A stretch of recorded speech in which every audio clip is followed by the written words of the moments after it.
Thank you very much, Mr. Merchant. This time, I'd just like to take this opportunity on behalf of the Board of Directors, Management and Staff of Antigua Commercial Bank.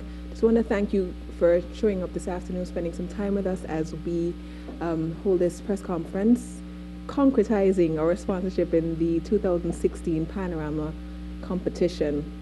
Also want to take this opportunity to invite you to come out on July 29th to Carnival City, 9 p.m. for Clash of the Titans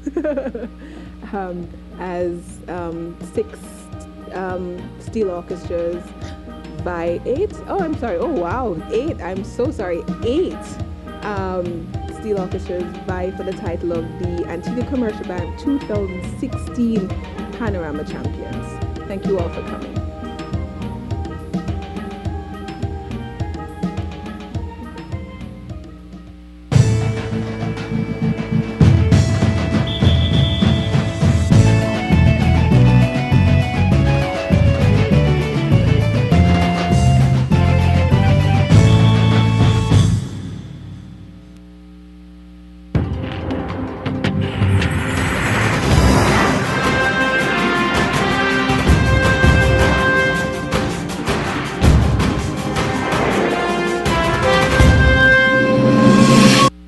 And a very good afternoon. A warm welcome to the media news here on ABS Television. I'm Garfield Burford. We do apologize for the late start. Coming up in the news this afternoon, Antigua gets thumbs up on gender equality in politics from a leading female politician.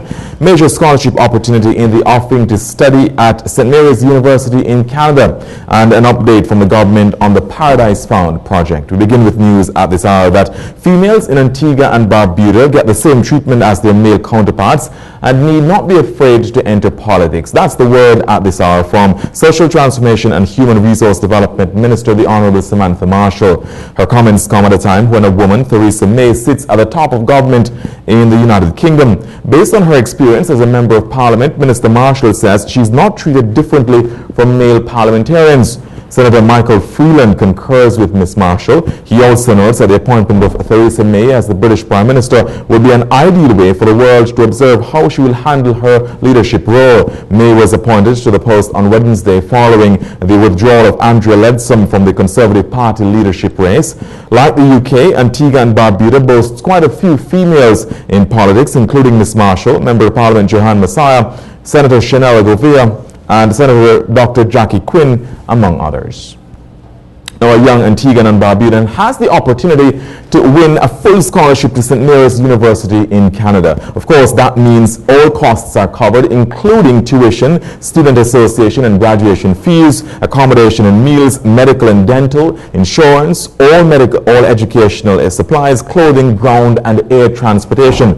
That grand announcement was made in a press statement on Thursday by Citizenship and Residence Planning Company Henley and Partners.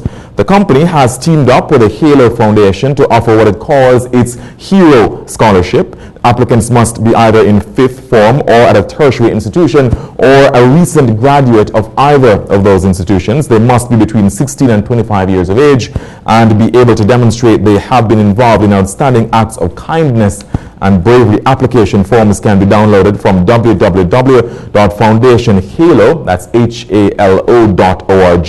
They can also be collected from the Government House before July 29th. So grand opportunity there. This update now, and the Paradise Found project in Barbuda has had its fair share of delays, but government's Chief of Staff Lionel Max Hurst, in providing an update to the media yesterday, says the start of the work is contingent on the erection of a landing facility. Paradise Found is dependent upon some of these other infrastructure being put in, especially the pier, the cargo pier in Barbuda. It can't begin to deliver hundreds of containers filled with steel and wood and hotel building materials and so on, and then to furnish the hotel and so on by coming one container at a time from Antigua. So you've got to put the pier in, and so we're working on that first. That'll cost about $8 million, and so we're going to do that first. When that is built, you can be assured that the project will be up and running at a regular speed. Meanwhile, Foreign Minister Charles Max Fernandez says even the developers must fulfill a number of commitments necessary for any project to get the necessary approvals here in Antigua and Barbuda. When you talk about building a $200 million project, there are a lot of things that go into it even before blocks start to come out of the ground. You have to, as I said, do the soil testing. You got to get approval from DCA. You got to get approval from the environment, and so it's a lot of work that has to go into it, and millions of dollars too, actually, before you even start putting a block up. So that is, I think, is fair to say, that because once you come to an agreement and everything is signed on, then you start to do your drawings, your actual drawings, after you speak with DCA, and the environment may say you can't put this here, you may have to change and put that there. And then you go into the real serious drawings. And so I think that all of these things need to be done. That takes a little bit of time. But I think they're very much committed to the project. That's Foreign Minister Charles Max Fernandez, and we stay with issues germane to Barbuda because another investor, that island has caught the eye of another investor. At Thursday's Cabinet Press Briefing News was revealed that a project costing some $250 million, that's $250 million is in the works for that sister island. We have more of this report from Alex Nicholas. Ambassador Lionel Hurst at the press briefing said the Gaston Brown administration promised more investments and more jobs to the people of Antigua and Barbuda. And with this development, the promises will be kept. J.D. Turbide presented a project valued at about $250 million that his group is planning to build on Barbuda, on the south shore of Barbuda. It would take in what is now Palmetto Point and also extend northwards to parts of the lagoon. And Turbide is no stranger to Barbuda and the laws governing investments in Antigua and Barbuda. He anticipates going over to Barbuda to make a presentation to the Barbuda Council, then appearing before the Barbuda people as is required under the Barbuda Land Act of 2007, and finally getting the approval of the Cabinet for moving forward, assuming that both the Barbuda Council and Barbuda people approve of this project. Ambassador Hurst also said that with Barbuda relying on subsidies from central government to run its affairs, this type of development will allow Barbuda to make contributions to the country's treasury. The whole object, as everyone knows, is to ensure that Barbuda contributes to the treasury of Antigua and Barbuda, rather than, as is now the case, Barbuda requires subsidies from Antigua in order to retain their standard of living. Barbuda is a very important part of the Antigua and Barbuda nation, and therefore every opportunity that can be taken in order to ensure that Barbuda develops is being pursued by the Gaston Brown administration. Mr. Turbide's project, if it should get all approval, would very likely take about 18 months to build from the date of its approval, and it would involve, as we indicated, over $250 million. This project also includes financing for a new air terminal and a landing strip, and also make provision for over 20 scholarships annually to the youth of Barbuda. For ABS, I'm Alex Nicholas reporting. Thanks very much, Alex. Now, Antigua and Barbuda is positioning itself to take advantage of new opportunities arising out of developments in the cruise shipping sector. Minister of Foreign Affairs Charles Max Fernandez, speaking at Thursday's post-cabinet press briefing, said that with Cuba opening up, cruise traffic through the Caribbean will increase. As a result, not only Antigua but the sister island of Barbuda stand to benefit. The other thing to note is that with Cuba opening up, you're going to have a situation where there are going to be a number of cruise ships that are coming to Cuba, but you won't go to one destination, so there'll have to be other destinations that they link in the Caribbean, and we have to be in a position to be right at the top of the list as one of the most sought after destinations.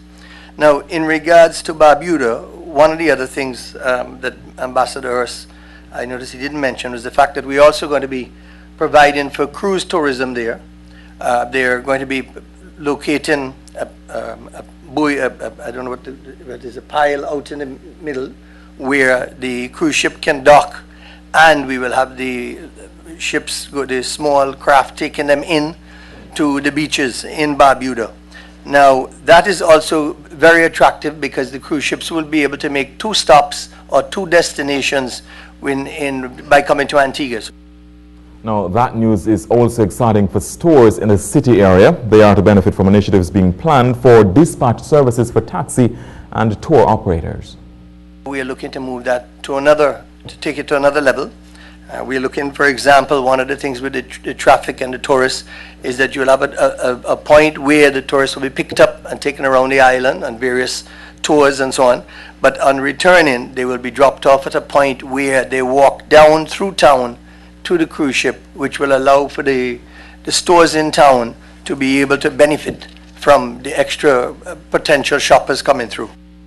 All right, other news now. And the Rotaract Club of Antigua and Barbuda is hosting an event geared towards assisting communities here in the Twin Islands state.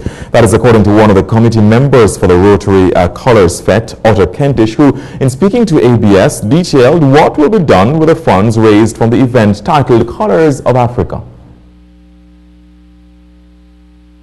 We have Rotarians who may have had a strong background in, let's say, IT and so forth. Right now, to come to mind is Rotarian Eric. He used to work for Lime for a few years and so on, and he's been very instrumental with respect to the computer lab that we built up at the Piggott's Primary School, helping get those things sorted out. And then we have, other Rotarian past President Cordell, who's very influential in our Computers for the World and with the sewing projects that have gone on over the country. Otto Kentish there, he also expanded on the 5 sewing initiatives being put in place by the Rotary Club and how it benefits persons in the country. We have Rotarians who may have had a strong background in, let's say, IT and so forth. Right now, to come to mind is Rotarian Eric. He used to work for Lime for a few years and so on, and he's been very instrumental with respect to the computer lab that we built up at the Piggott's Primary School, helping get those things sorted out. And then we have, other Rotarian past President Cordell, who's very influential in our Computers for the World and with the sewing projects that have gone on over the country. Right? We have, I think it's 5 of them. Most recent one came on stream in Lamberta just a few short months ago, and it's a place where persons can go learn how to sew, and in learning how to sew, be able to fend for themselves, save a little money by doing some things themselves, or actually begin to do a little business for themselves. They become seamstresses, become a little bit more economically active.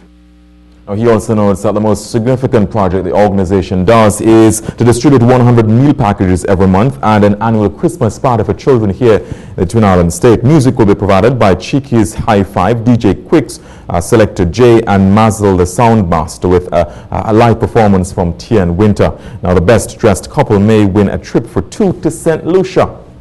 Finally, this afternoon, the future of the country's calypso and soca music is seemingly in good hands, with a high caliber of artists' performances in the Junior Monarch competition. According to social media posts, it would appear that many people are looking forward to the Junior Monarch competition, even more than the Senior Party competition, Monarch competition this year, actually. So that's based on social media posts.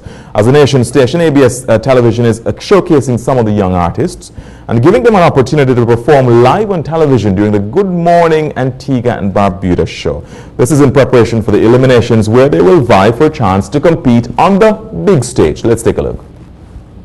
I really want to go and have a good time. Son, just get up if you want to. Get up if you want to. Get up if you want to go down.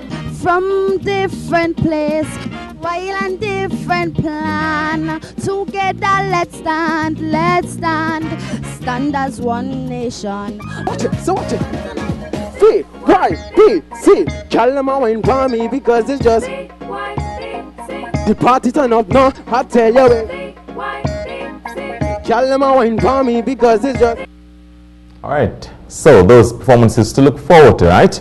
Rudolph Davis is the chairman for the Junior Monarch festivities. That puts a wrap on the news at 12 here on ABS Television Channel 10. More news on the radio at 5 o'clock with our major newscast at ABS Radio and on television with the 7 p.m. evening news. That's it. Thanks for watching. Pleasant evening, pleasant viewing.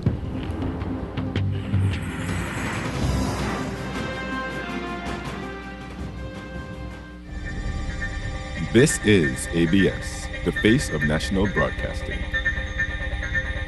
Because they wouldn't know it was an attack until he'd started hitting people. So what do the legislators do about it? Well, let's speak to Corinne Narassagin, who's a former member of the National Assembly of France. She's a spokesperson for the ruling French Socialist Party, and she joins me from Paris. Thank you very much for being with us this evening. I was just saying before you joined us that no one here in France needed reminding of the risks, and it's not as if France had taken its eye off the ball here, but as I say, there's very little you can do to stop someone who is intent on driving a truck through thousands of people. Yes, it's very early in the investigation to know exactly if there were things that we could have done, but it seems very difficult to prevent these types of attacks by seemingly isolated individuals who use very unsophisticated means to attack on a large scale. And I think this is an issue for all countries today. We've seen something, obviously different means, but also an isolated individual in Orlando just a few weeks ago. We have to face now the fact that every time we put in new measures, the terrorists also adapt and evolve. There's often a theory, I think, that people are radicalized and you see a pattern of behavior and that can be traced, but that's not necessarily the case, is it? We saw with the Abdesalam brothers that they were sort of turning back and forth to jihadism, a little bit like young people turn to delinquency. They're not always jihadists. They're out in bars, they're drinking, they're womanizing, and then they come back to it. And those kinds of people are very difficult to follow and trace, aren't they? Yes, it's very difficult to understand the process of radicalization, and this is something that we've been working on for over a year now, and it may take many years before we can fully have a full understanding of how to fight this. It seems that with this perpetrator, this terrorist in Nice, if he was radicalized, it was very, very quick because there was no sign at all that he had any links, contrary to the other terrorists that we've seen before. It seems that he had absolutely no links with any terrorist organization. He was never abroad in any kind of jihadist camp. So if he was radicalized, it was very quick, and it probably happened over the internet. And yet, having said that, there are a number of people from here in Nice that have gone off to fight in Syria, so that will be part of the investigation, will it? Of course, this is now the main issue with the investigation, is understanding if there was a network behind it, if he had links, if he had contacts with other people who were already radicalized and known by the intelligence services.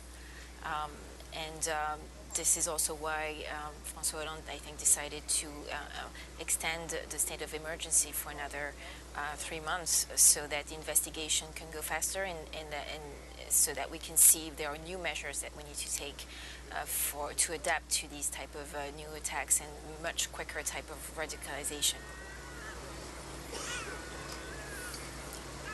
Just in terms of what goes on over the coming weeks and months, we've heard from François Hollande that the state of emergency is going to be extended for another 3 months. I remember when reporting from the aftermath of the Bataclan incident that the French president was advising people not to come together in big groups. What sort of advice are you now giving to French people in the light of this recent attack?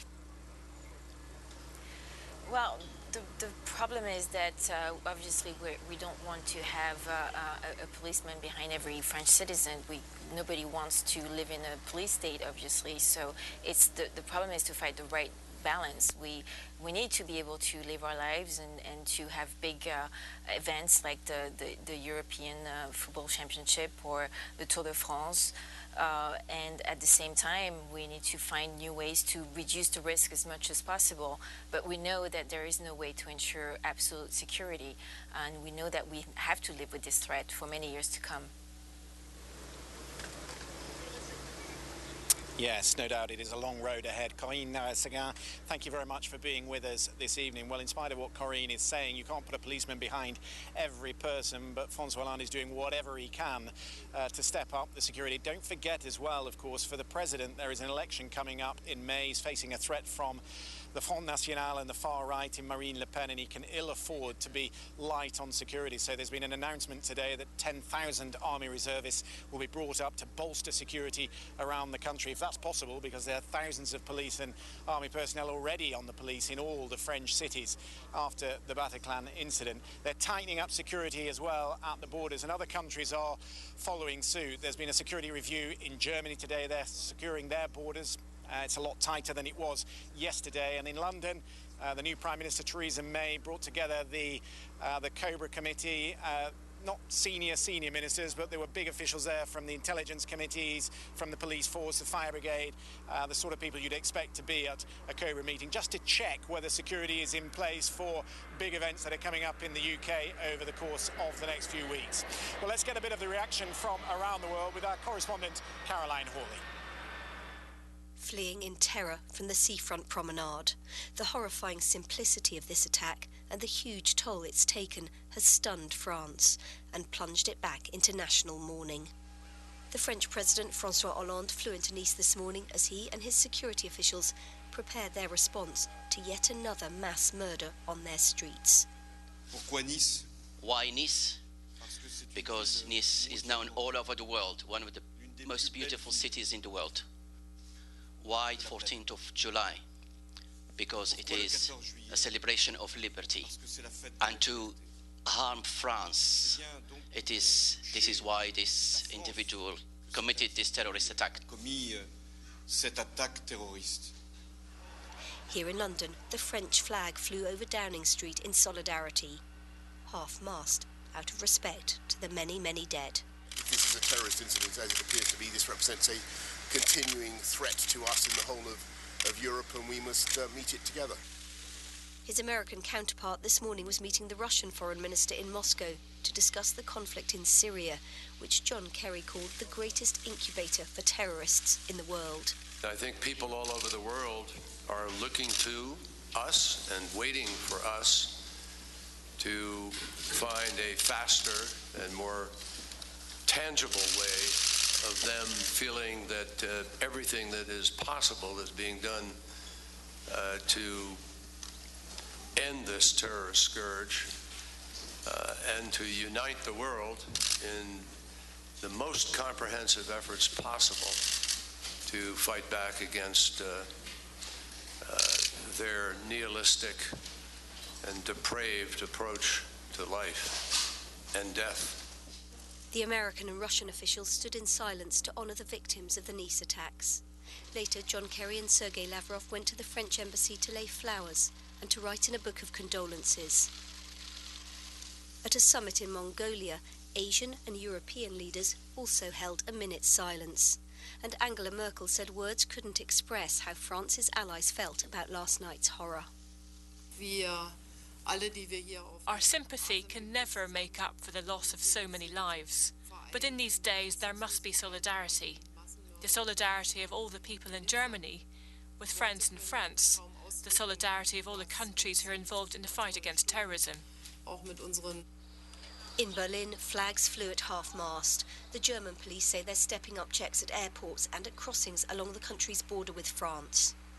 But what can be done to stop this happening again?